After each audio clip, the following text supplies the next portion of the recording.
Hello दोस्तों, फिर से हमारे एक रोमांचक कहानी में आपका स्वागत है। इस कहानी को पूरा सुनिएगा। दिल को छू लेने वाली कहानी है। मेरे पति की आंखें चली गई थी। अब उनको कुछ दिखाई नहीं देता था और मेरी सास की भी उम्र ज़्यादा हो गई, तो कहीं आने जाने में बड़ा कष्ट होता था। इसलिए हमने एक गाड़ी ले ली, मगर गाड़ी चलाने के लिए ड्राइवर भी चाहिए था, तो हमने एक ड्राइवर भी रख लिया। वह हमारे साथ ही रहता था और जहाँ जाना होता वहाँ ले जाता। ड्राइवर देखने में बड़ा सुंदर था और मैं भी सुंदर और भरे हुए बदन की मालिक थी। बल्कि कहे तो जब भी कोई मुझे पहली बार देखता तो बस मेरा ही हो जाने की इच्छा रखता। अब हमारा ड्राइवर भी कुछ ऐसे ही सोचने लगा था। शुरुआत में मैंने उस पर ध्यान नहीं दिया। मैंने सोचा कुछ दिन यूं ही टलटाल दूं, लेकिन कुछ दिन बाद मैंने उस पर ध्यान देना शुरू किया। लेकिन वह मुझे आईने से तरह तरह से इशारे करने लगता था। एक बार की बात है, जब हम बाहर से लौट रहे थे तो मैंने अपने ड्राइवर से कह दिया कि वह हमारे साथ ही घर पर रह सकता है। उसको अप डाउन करने की ज़रूरत नहीं है, क्योंकि वैसे भी हमारे घर में 4 खाली कमरे पड़े थे। तब वह मान गया और हमारे घर में ही रहने लगा।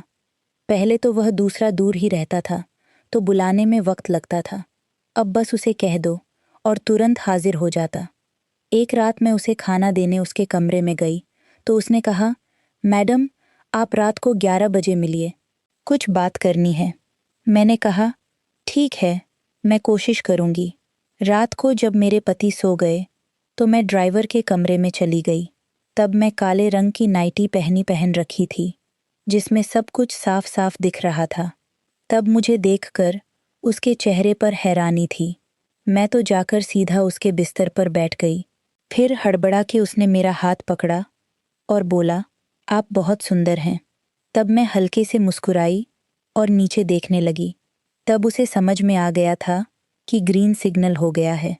हेलो दोस्तों, मेरा नाम नेहा है और मैं शादीशुदा महिला हूँ। हम एक छोटे से गांव में रहते थे। मेरी उम्र तब 26 साल की थी। हमारे संगीत परिवार में मेरे माता पिता और मेरा छोटा भाई और 2 बहन थी। हम सब बहुत खुश रहते थे। तब मेरी शादी की उम्र हो गई थी, तो घर वालों ने मेरे लिए रिश्ता देखना संगीत शुरू किया। एक दिन का रिश्ता आया। वह लड़का रेलवे में था। उसकी अच्छी तनख्वाह थी, इसलिए घर वालों ने बिना देरी किए मेरी शादी उससे तय संगीत कर दी। शादी के बाद मैं ससुराल आ गई। वहाँ मेरी सास, ससुर, छोटी ननान देवर और मेरे पति रहते थे। घर बहुत अच्छा था और किसी चीज़ की कमी नहीं थी। मेरे पति 1 महीना की छुट्टी पर आए थे। पता ही नहीं चला कब 1 महीना बीत गया और वह फिर काम पर चले गए। मैं घर के सारे काम करके फ्री हो जाती और फिर समय काटना मुश्किल हो जाता। आखिर अभी नई नई शादी हुई थी, इसलिए बहुत मन करता था, पर कैसे भी करके खुद को शांत करती रहती। एक दिन मेरा देवर राहुल मेरे कमरे में आकर कहने लगा, भाभी आप अकेली क्यों बैठी हैं? हमारे साथ बातें कीजिए, या चलिए कुछ खेल खेल लेते हैं या कोई मूवी देख लेते हैं। तब मैंने कहा, देवर जी अभी तो मेरा किसी चीज़ में मन नहीं लग रहा है। धीरे धीरे लगने लगेगा, क्योंकि मैं नई हूं ना। फिर एक दिन मैंने अपनी सास से कहा, माँ जी मुझे मायके जाने का मन कर रहा है। तब वह बोली, तुझे राहुल गाड़ी से छोड़ आएगा, बस में क्यों धक्के खाएगी? तब मैंने कहा, ठीक है माँ जी।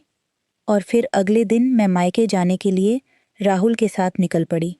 राहुल ने मुझे घर छोड़ दिया और तुरंत ही वापस निकल आ गया। मैंने उसे रोकने को कहा, लेकिन उसने मना कर दिया।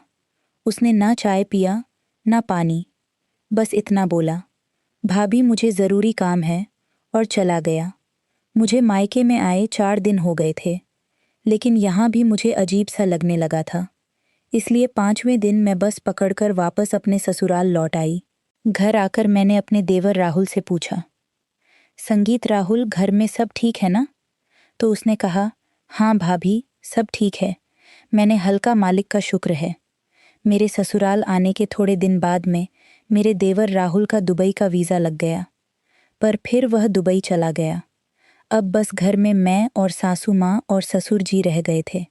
फिर एक रात अचानक मेरे ससुर जी के हार्ट अटैक आया और हम उन्हें अस्पताल लेकर भागे, लेकिन रास्ते में ही उनका निधन हो गया। फिर ऐसे ही एक दिन रेलवे ऑफिस से फ़ोन आया। उन्होंने पूछा, क्या आप विनोद जी के घर से बोल रही हैं? मैंने कहा, हाँ। तो वह बोले, विनोद की ड्यूटी के दौरान सिर पर चोट लगी है, जिससे उनकी आंखें की रोशनी चली गई है। ये सुनते ही मैं ज़ोर ज़ोर से रोने लगी। मेरी सासू माँ ने पूछा, क्या हुआ बहू? लेकिन मैं कुछ कह नहीं पाई, बस रोती रही। फिर मेरी सासू माँ ने फ़ोन पर बात की। जब उन्हें पता चला तो वह बेहोश हो गई। आखिर मैं क्या करती? घर में कोई और था ही नहीं। फिर मैंने पड़ोस के एक लड़के को बुलाया और सासू माँ को अस्पताल ले गए। डॉक्टर ने बताया कि वह कुआं में चली गई। फिर 4 दिन तक अस्पताल में पड़ी। मेरी सासू माँ भी इस दुनिया से चल बसी। अब घर में मैं अकेली ही रह गई थी। अब मैंने अपने पति से फ़ोन पर बात की तो उन्होंने कहा, अब मैं काम करने के लायक नहीं रहा, इसलिए मैं वापस आ रहा हूँ। अगले दिन मेरे पति अपनी आंख की रोशनी खोकर वापस लौट आए। अब नाक से की जाने वाली आवाज़ में अपने पति का ध्यान अच्छे से रखने लगी थी। भले ही रेलवे वालों को, जो मेरे पति की आंखों की रोशनी जाने के बाद पेंशन देने लगे, अब उनके पेंशन से ठीक ठाक पैसे आते थे, मगर जब भी कहीं जाना होता तो बड़ी मुश्किल होती थी। इसलिए हमने एक गाड़ी ले ली और ड्राइवर रखने का सोचा। पेंशन से मिले पैसों को बैंक में जमा करते और उसी पैसे का ब्याज मिलता था। हमारा ड्राइवर देखने में बहुत सुंदर और होशियार संगीत था। ऊंचा लंबा और खूब जवानी थी। उसमें अब जब भी कहीं जाना होता तो बस उसे फ़ोन कर देते, वह फटा से आ जाता। एक दिन हमें मायके जाना था। मैंने ड्राइवर को फ़ोन किया और वह आ गया। हम गाड़ी में बैठे और निकल पड़े। ड्राइवर बीच बीच में गाड़ी के आईने से मुझे देखता रहता, पर मेरा ध्यान उस पर नहीं था। अचानक मेरी नज़र उस पर पड़ी और मैंने देखा कि वह बड़ी तीव्रता से मुझे देख रहा था। मेरे पति की आंखों में रोशनी नहीं थी। इलाज के बाद वह चश्मा लगाए थे तो उन्हें कुछ खास दिखाई नहीं देता था। रास्ते भर ड्राइवर ने मुझे तरह तरह के इशारे करता रहा। वह शायद मुझे हासिल करना चाहता था, लेकिन यह सब देख मैं भी धीरे धीरे उसकी ओर आकर्षित हो रही थी।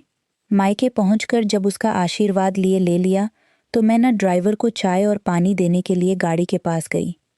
तब उसने चाय लेते वक्त मेरे हाथ पर अपना हाथ फेर दिया। तब मुझे एक अजीब सी फीलिंग हुई। फिर कुछ देर रुककर हम घर वापस निकल पड़े। रास्ते में वह फिर से मुझे इशारे कर रहा था। घर पहुंचकर मैंने अपने पति को कमरे में छोड़ा और बाहर ड्राइवर के पास गई। फिर मैंने उससे कहा, अगर तू यहीं ठहरना चाहता है तो रुक जा, क्योंकि कल हमें पेंशन लेने जाना है। तब उसने कहा, ठीक है मैडम। तब मैंने उससे कहा, हमारे घर में 4 कमरे खाली पड़े हैं, तू जिसमें चाहे उसमें आराम कर सकता है। रात बहुत हो गई थी। सुबह रुकने के लिए तैयार हो गया। फिर मैंने रात का खाना बनाया। पहले अपने पति को खिलाया और फिर ड्राइवर के कमरे में खाना देने गई। तब मैंने कहा, अमर खाना खा लो। मेरे ड्राइवर का नाम अमर था। तब उसने कहा, ठीक है मैडम, बेड पर रख दो। फिर मैं बेड पर खाना रखकर जाने लगी। तभी उसने मेरा हाथ पकड़ लिया और बोला, मैडम मेरी एक बात सुन लो। तब मैंने कहा, हाँ बोलो।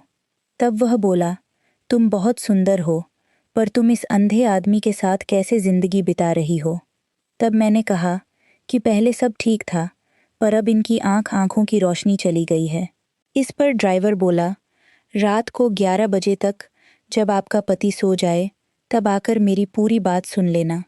मैंने कहा, जो भी कहना है अभी ही कह दो। इस पर वह बोला, अभी नहीं। मैंने कहा, ठीक है। और फिर मैं वहाँ से चली आई। रात के करीब 11 बजे मेरे पति गहरी नींद में सो गए और मैं धीरे से ड्राइवर के कमरे में चली गई। उस वक्त मैंने काले रंग की नाइटी पहनी हुई थी, जिसमें मेरा पूरा बदन साफ साफ दिख रहा था। मुझे देखकर ड्राइवर की तो सांसें ही अटक गई। वह मुझे बस देखता ही रहा और मैं तो जाकर सीधे उसके बिस्तर पर ही बैठ गई। फिर हरबराए हुए उसने मेरा हाथ पकड़ा और कहा, तुम बहुत सुंदर लग रही हो। फिर ड्राइवर ने मुझसे पूछा, एक बात कहूँ? तब मैंने कहा, हाँ बोलो। फिर बोला, नाराज मत होना।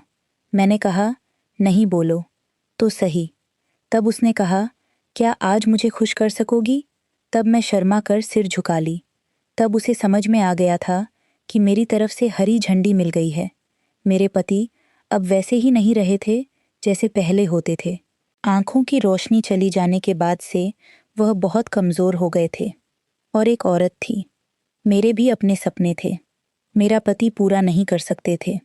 तब उस रात मुझे वह खुशी मिली जो मैंने बहुत समय से नहीं पाई थी। उस दिन से हमारे बीच एक नया रिश्ता शुरू हो गया। अब जब भी मौका मिलता, हम खुशी से एक दूसरे के साथ वक्त बिताते।